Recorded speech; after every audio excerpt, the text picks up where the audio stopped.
Hello, this is Mark Wildman of Wildman Athletica, and today we are going to talk about activity and sport-specific preparedness. On this channel, we talk a lot about general physical preparedness. We use this pyramid for all of our overall training ideas. General physical preparedness is the base of our pyramid, and we do the most of it. Activity-specific preparedness is a level above that. Sport-specific preparedness is a level above that. And when all those add up, the top of our pyramid is mental, emotional preparedness, our actual ability to mentally and emotionally survive whatever sport or contest we are partaking in. In general, we talk about our general physical preparedness the most. And for that, we tend to talk the most about kettlebells, clubs, two-hand and single-hand. From there, we talk about mace, arc, which is kind of a combination of club and mace, sandbag, med ball training, body weight training, and barbell training. With this, each one of these things has a progressive nerd math strategy to get good at something. If you've not been doing the math on any particular topic, then you know very little about it, which is kind of a classic nerdy science saying. If you're doing kettlebells, you have your 6 fundamentals of kettlebells, and then beyond that, you have monster lifts, combination lifts, endurance training. Think of kettlebells being like barbell training, but being much more accessible. Our single arm club training is the thing you absolutely should be doing no matter what your sport is, because humans have thumbs because we use levers in order to advance society. Our athletic training uses levers for our general preparedness. Male, female, doesn't matter the sport, that should definitely be in there. Mace and arc are also versions of those same things. Arc being the ADEX arc, which is halfway between a mace and club, but loadable and adjustable. And then basic body weight training. That would be pull-ups, push-ups, sit-ups, and all kinds of other fancy stuff like that. Med ball training and slam ball training, or odd object lifting. That's general. We talk about that stuff a lot. What we are going to talk about now is our activity and sport-specific preparedness. We've had some questions on what is the difference between these two things. The line here is pretty blurry for almost every sport that you are a part of. Let's start with martial arts as an idea, because we've been talking about BJJ and Judo on this channel quite a bit. If you were to do BJJ or Judo, your activity-specific preparedness would probably be shoved into the beginning of your class. I see it's not shoved in a lot in BJJ based on time. If it's an hour-long class, this might be getting left out. Most classes that are 90 minutes, there's going to be the activity-specific preparedness in there. That would mostly be various types of rolls. Right leg forward, left shoulder, right leg forward, right shoulder, from kneeling position, from standing position, going into break falls, repeated, moving and learning to fall and roll is super important to all wrestling sports. So all of your warm-up rolling drills are your activity-specific preparedness, because they are making sure that you don't break when you actually hit the ground when you're doing the sport-specific preparedness part. Leaving out the activity-specific preparedness part is bad for almost every sport that's out there. Talking about, say, sword fighting, your activity-specific preparedness would actually become club, two-hand club, mace, or arc training, or Indian club swinging. You would be preparing your wrists, your elbows, and your shoulders for the rotation torque, the acceleration and the deceleration of a lever for your sport. If it was, say, horseback riding or dirtback riding, your activity-specific preparedness would probably fall into some type of kettlebell movement, because you spend a lot of time in a hip hinge position. Your activity-specific preparedness changes based on the sport. You look at the sport, you figure out what are the most common movements,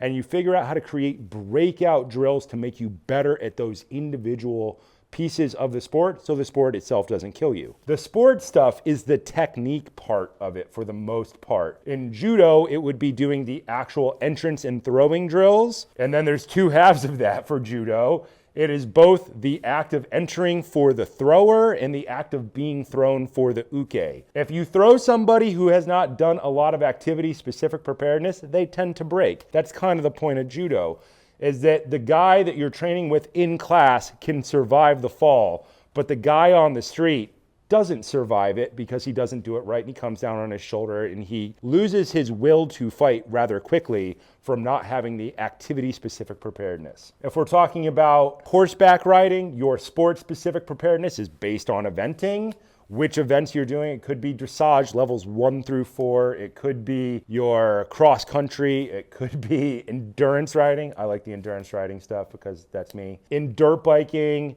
it would be actually going out and riding and learning to ride. But if you're going to a class, sport and activity specific preparedness jumps back and forth all the time based on what your coach is doing. If you're doing your sport specific preparedness and your coach sees you really suck at something, he is going to create an activity specific drill that breaks out one small piece of the activity to try and make you better at it. So BJJ goes back and forth, Judo goes back and forth between these. All combat sports are constantly going back and forth between activity and sport-specific preparedness, and that line is super blurry.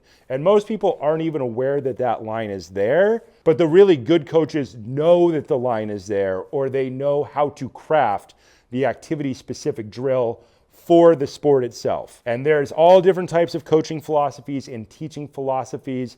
Everybody probably has a pretty good idea if they've been doing it for a long time.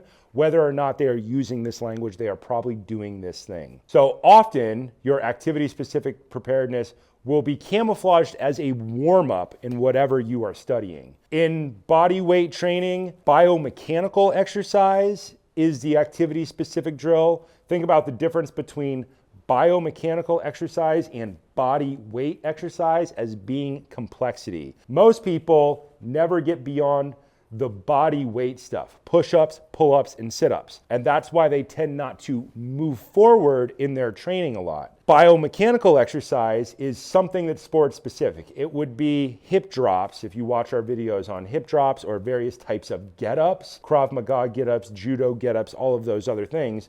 Are you doing a body weight movement specific to an activity to make sure that you can do that piece? A Judo get-up is essentially breaking down the get-up part after the fall. So there would be a roll, which you would have to be good at, and then the getting back up part. The rolling part and the break fall part are don't get broken. The biomechanical part is get back up, turn to face the target so you don't get thrown again. If you participate in gymnastics or circus sports, then you're probably always doing some version of biomechanical exercise.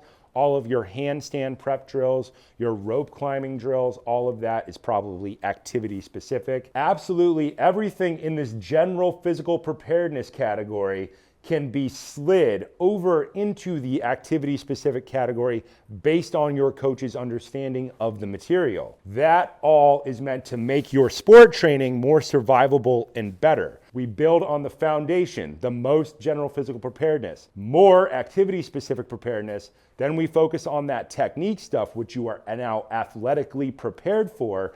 And all of that is going to build over here to our mental, emotional preparedness. The actual ability to take all of these things that you have learned from good coaching and then apply them to a competitive sport focus. Think of the mental, emotional preparedness as being the sum of all parts. So this is a theory that we use to try and make people good at activities in the shortest possible period of time. We are engineering the outcome.